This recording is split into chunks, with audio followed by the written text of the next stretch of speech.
Now, historically, we've seen a few things play out in prior cycles that have not yet played out this cycle. If you look at a lot of the peak indicators, for instance, a lot of them haven't really triggered, right? Like they haven't gone off. And so then it kind of like raises the question, well, are they going to, or are people just waiting for something that's never going to happen?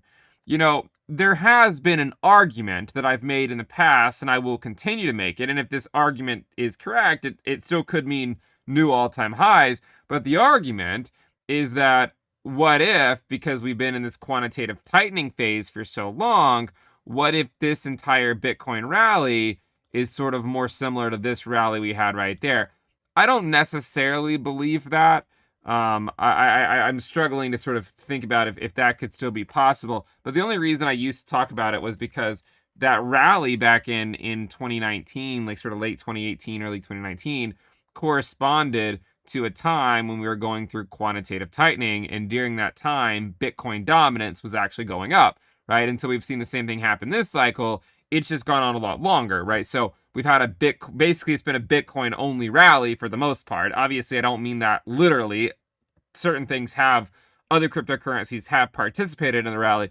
But when I talk about a Bitcoin only rally, I'm essentially saying Bitcoin's going up and then Bitcoin dominance is going up with it, right? And so if you overlay Bitcoin dominance onto the Bitcoin USD chart, you'll see how Bitcoin dominance went up during that Bitcoin rally while quantitative tightening was going on.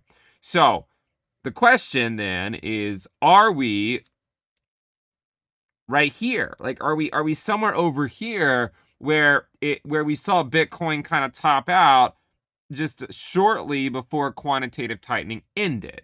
Now, if you look closely at that and you look at certain metrics like alt Bitcoin pairs or Bitcoin dominance, then we should see a final rotation where that liquidity from the altcoin market just rushes back into Bitcoin. And I think that is going to happen, and I think it has been happening for several weeks now, right? You can see Bitcoin dominance is slowly trending higher, and I'm trying to get people to get the memo that, hey, Bitcoin dominance is about to go up a lot more. I mean, 60% is nothing compared to where it likely could be in just a few weeks. So what I want to do then is think about this really closely and to sort of discuss, right, the current top. Right now, Bitcoin's top is at 126K, right? So it's essentially connecting the dots on these prior two peaks, right? If you connect the dots there, you can see that's ultimately where you had that higher high that occurred in October. If you measure the ROI from the low for Bitcoin,